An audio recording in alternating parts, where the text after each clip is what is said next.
Magandang hapon po sa kanilang lahat. I want to thank everybody for coming, first of all, and I want to greet my friends in public service. Hindi ko na po isasahin. Pero ang ating future senador, Senador Benhur Abalos, ang aking colleague kong Ompong, magandang hapon po, and si Mayor Calixto, magandang hapon din po sa kanya.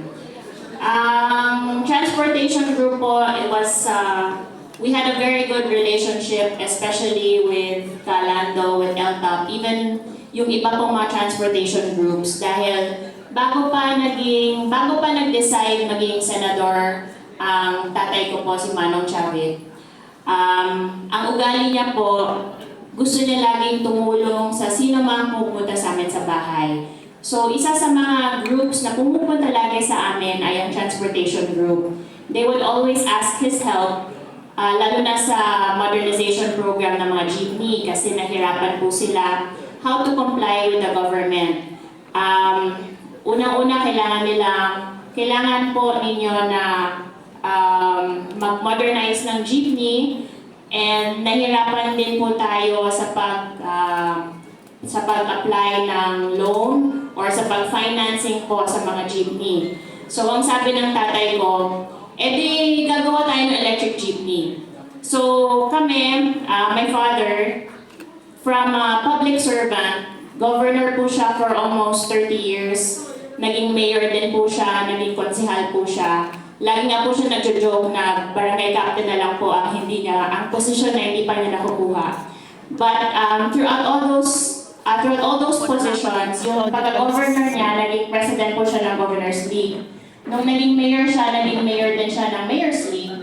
And nung naging konsehal po siya, naging presidente din po siya ng Councilor's League. So he lived such a long life in politics and public service. So he switched to becoming a businessman. As a businessman, marami po kaming negosyo na pinasok, isa nga po yung electric jeepney. So siya, after long public service, ang pag-switch niya sa pagka-negosyo, napansin namin parang public service din po yung ginagawa niya. Kaso sa amin, bago rin ako naging politiko, sa negosyo rin ako nakafocus. Pero nahirapan po kami sa daddy ko.